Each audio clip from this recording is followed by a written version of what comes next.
இப்போ நபி ஸல்லல்லாஹு அலைஹி வஸல்லமுடைய அடக்கம் வந்து நடக்குது. இந்த ஜமாத் இந்த பையத்தெல்லாம் சுமூகமாக முடிஞ்சிருச்சு. முடிஞ்சதுக்கப்புறம் அடக்கம் செய்கிற பணி வந்து தொடங்குறாங்க. உடனே இதில் ஒரு கருத்து வேறுபாடு வருது. என்ன அப்படின்னா, நபி ஸல்லல்லாஹு அலைஹி வஸல்லம் எங்கே அடக்கம் செய்வது?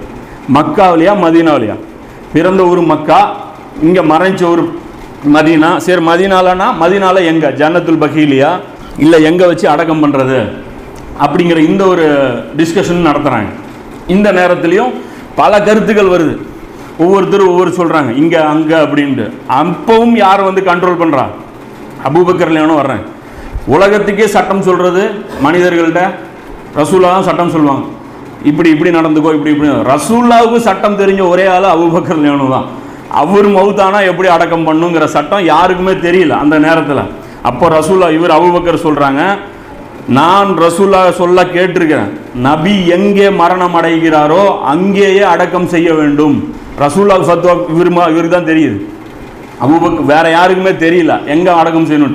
அதே மாதிரி பாருங்க, பெரிய சஹாபாக்கள் எல்லாருமே ஹதீஸ் அறிவிக்க மாட்டாங்க, மனசுலேயே வச்சிருப்பாங்க. பிரச்சனைகள் சுச்சுவேஷன் வரலாம் மட்டும்தான் இந்த ஹதீஸை எடுத்து வெளியே சொல்லுவாங்க. அதனால பார்த்தீங்கன்னா முஸ்னத் அஹமதில் எடுத்தீங்கன்னா ஹதீஸ் யாரு ரொம்ப கம்மி? அபூபக்கர்லையானது இருக்கையிலே அதிகமாக டைம் ஸ்பெண்ட் பண்ணவருடைய ஹதீஸு ரொம்ப கம்மியாக இருக்கும். அப்போது இந்த ஒரு சட்டத்தை வந்து அவர் தான் சொல்கிறாரு. இந்த ஒரு பிரச்சனையும் அப்போவே சால்வ் ஆகுது. இது வந்து ரசூலா எங்கே மௌத்தானாங்க அப்படின்னா, ஆயிஷானுடைய அந்த வீட்டில் அவங்களுடைய மடியிலே மௌத்தாராங்க. அப்போ படுத்திருந்த அந்த படுக்கையை நவுத்தி அதே இடத்துல குழி நோண்ட சொல்கிறாங்க. அப்போது குழி நோண்டும் போது அப்போ குளிப்பாட்டுறது சம்பந்தமாகவும் ஒரு சர்ச்சை ஏற்படுது.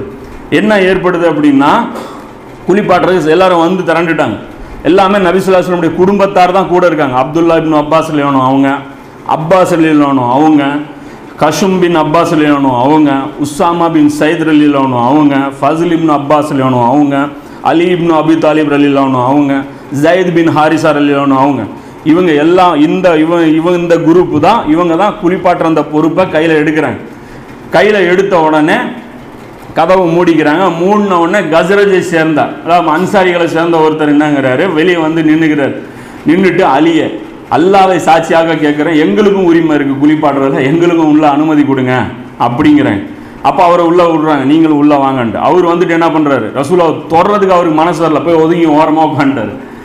வந்து கேட்டதோட சரி, தொடறதுக்கு அவருக்கு வந்து இது வரல, அவர் போய் ஓரமாக உட்காந்துட்டார். இந்த செய்தி பார்த்தீங்கன்னா முஸ்னத் அஹமதுல 2357 ஹதீஸாக இது இருக்குது. இப்போ இந்த டீம் உள்ளே வந்துட்டாங்க. இப்போ என்ன சர்ச்சை ஏற்படுது அப்படின்னா, நபி ஸல்லல்லாஹு அலைஹி வஸல்லமுடைய துணிகளை கழட்டி குளிப்பாட்டுவதா அப்படியே குளிப்பாட்டுவதா?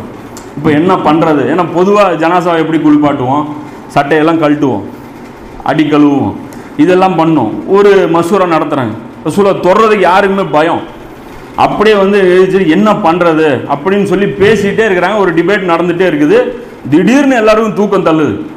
நின்றுட்டு இருக்கிறவங்க அப்படியே தூங்கி மயக்கம் போகிற அந்த ஸ்டேஜில் அப்படியே கண்ணை மூடிட்டு அப்படியே சாஞ்சு விழுகுறாங்க. விழுந்த உடனே வீட்டில் ஒரு மூலையிலிருந்து சத்தம் வருது, துணியோடவே குளிப்பாட்டுங்க அப்படின்ட்டு. இந்த சத்தம் வந்த உடனே அப்படியே பார்க்குறாங்க. பார்த்துட்டு அழின்னு சொல்கிறாங்க. அப்புறம் வந்துட்டு அப்படியே இது பண்ணி அடி வயிறு வந்து கழுவுறாங்க. கழுவுனா ஒன்றுமே இல்லை. அப்போ அவர் சொல்கிறாங்க, என்னுடைய அப்புறம் குளிப்பாட்டுறாங்க. குளிப்பாட்டிட்டு கபர் வெட்டணும், எப்படி வெட்டுறது அப்படின்னு கேட்கும்போது அபூதல்லா இருக்காங்க இல்லையா, யார் அந்த பைருஹா தோட்டத்தை கொடுத்தவர், அவரும் அதே மாதிரி அபு உபைதா ரலியல்லாஹு நம்பிக்கையாளர், இவங்க 2 பேருமே கபர் வெட்டக்கூடியவங்க, முஸ்லீம்களுக்காக கபர் வெட்டக்கூடியவங்க. இப்போ இந்த கபர் வெட்டுற பணியை வந்து நபி ஸல்லல்லாஹு அலைஹி வஸல்லம் 2 மெத்தட் இருக்குது. அன்சாரிகள் விட்ட ஒரு மெத்தடு, முஹாஜிர்கள்ட்ட ஒரு மெத்தடு. அப்போ எந்த மெத்தடில் கபர் வெட்டுறது அப்படின்னு சொல்லி ஒரு டிபேட் நடக்குது. அப்போ அப்பாஸ் என்ன பண்ணுறாங்க, 2 பேருமே போங்க, ஒரு 2 ஆளை அனுப்பி நீ போய் அபூதல்லாவை கூட்டிகிட்டு வா, நீ போய் அபு உபைதாவை கூட்டிகிட்டு வா அப்படிங்கிறாங்க. இவர் போகிறாரு, அபு உபைதா கிடைக்கல. போகிற இடத்துல அபு உபைதா ஒரு வீட்டில் இல்லை, ஆள் ஆப்சண்ட்டு. நேராக போகிறாரு, அபூதல்லா கிடைச்சாரு. ஸோ அல்லாவுடைய தீர்ப்பு என்ன, அன்சாரிகளுடைய முறைப்படி இது பண்ணோம் அப்படிங்கிறது. அப்போ அந்த இடத்துல அது கொண்டாந்து அடக்கம் பண்ணுறாங்க. இது வந்து முஸ்னத் அஹமதில் பார்த்தீங்க அப்படின்னா இதில் இப்னு மாஜாவில் வந்து 1464 ஹதீஸாகவும், அபூதாவுதில் 3141 ஹதீஸாகவும் இந்த ஹதீஸ் கிடைக்குது. அடுத்தது வந்து என்ன நடக்குது அப்படின்னா, கொண்டாந்து குளிப்பாட்டி எல்லாம் கஃபன்லாம் போட்டு 3 துணி நபி ஸல்லல்லாஹு அலைஹி வஸல்லம் அவங்களுக்கு வந்து கஃபன் சுத்தப்பட்டு அது ஒரு கடைசியாக ஒரு போர்வை வந்து போட்டிருந்தாங்க. அந்த போர்வையிலே தான் நபி ஸல்லல்லாஹு அலைஹி வஸல்லம் கருப்பு நிற போர்வைன்னு நினைக்கிறது. அப்போ அந்த போர்வையில் தான் வந்து இது பண்ணுறாங்க, கொண்டாந்து வைக்கிறாங்க. எல்லா சஹாபாக்களும் தொழுகிறாங்க. ஸ்டெப் பை ஸ்டெப்பாக தொழுகை நடக்குது. வந்து ஒரு அந்த வாசல் மாதிரி வச்சுட்டாங்க, இந்த வாசல் இந்த வாசல்ன்ட்டு வர்றாங்க. ஒரு பேட்ச் வர்றாங்க, தொழுகிறாங்க, போகிறாங்க. ஒரு பேட்ச் வர்றாங்க, தொழுகிறாங்க, போகிறாங்க. அதனால் எல்லாருமே சஹாபாக்கள் சாரசாரையாக வந்து நபி ஸல்லல்லாஹு அலைஹி வஸல்லம் அவங்களுடைய தொழுகை வந்து நடக்குது. நடந்ததுக்கப்புறம் ஒரு ஹதீஸும் இந்த இடத்துல நம்ம ஞாபகப்படுத்துகிறோம். என்ன அப்படின்னா, நபி ஸல்லல்லாஹு அலைஹி வஸல்லம் என்ன சொல்கிறாங்க அப்படின்னா, இது வந்து தர்கா கட்டணும் அப்படிங்கிறதுக்காக மஸ்ஜிது நபவி கட்டப்பட்டதில்லை. அது ரசூலுல்லாஹ் ஆழ்ந்த வீடு, அதற்காக அது ஏற்கனவே பில்டிங் இருக்குது. ஸோ அந்த பில்டிங் இருக்கங்காட்டி தான் அதை வந்து செய்கிறாங்க. ரசூலுல்லாஹ் அதை முன்னறிவிப்பு ஏற்கனவே செஞ்சுட்டு போனாங்க. என்னுடைய கபரை விழா நடக்கும் இடமாக ஆக்கி விடாதீர்கள், ஃபங்க்ஷன் பண்ணுற செலிப்ரேஷன் பண்ணுற இடமா அதை ஆக்கிறாதீங்க. இன்னைக்கு கந்தூரி விழா, அந்த விழா அவங்களும் விழானே குறிப்பிடுறாங்க. ஒரு அடக்க ஸ்தலத்தை விழானே குறிப்பிட்டே செய்கிறாங்க. அது தவறான ஒரு செயல் இந்த சமுதாயம் செய்யுது. அடுத்தது ஒரு நபி ஸல்லல்லாஹு சொல்கிறாங்க, உங்கள் வீடுகளை கபருஸ்தானாவும் ஆக்கிறாங்க. ரெண்டையும் சேர்த்து தான் சொல்கிறாங்க. இது ரெண்டையுமே நம்ம பண்ணுறோம். தொழுகையும் விட்டாச்சு, இந்த உம்மத்து கபறுகளையும் வணக்கஸ்தலமாக ஆக்கிருச்சு. இப்போ ரெண்டையுமே இங்கே வந்து ஒரே ஹதீஸாக தான் ரசூலுல்லாஹ் பேசுகிறாங்க.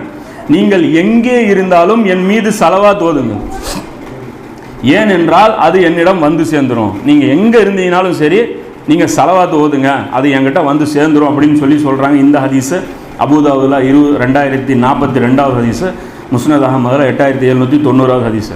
அடுத்தது இது ஒரு வழியாக எல்லாமே முடியுது. நபி ஸல்லல்லாஹு அலைஹி வஸல்லம் அடக்கமும் முடியுது, அபூபக்கர் ரலியல்லாஹு அன்ஹு அவங்களுடைய நியமனமும் முடியுது.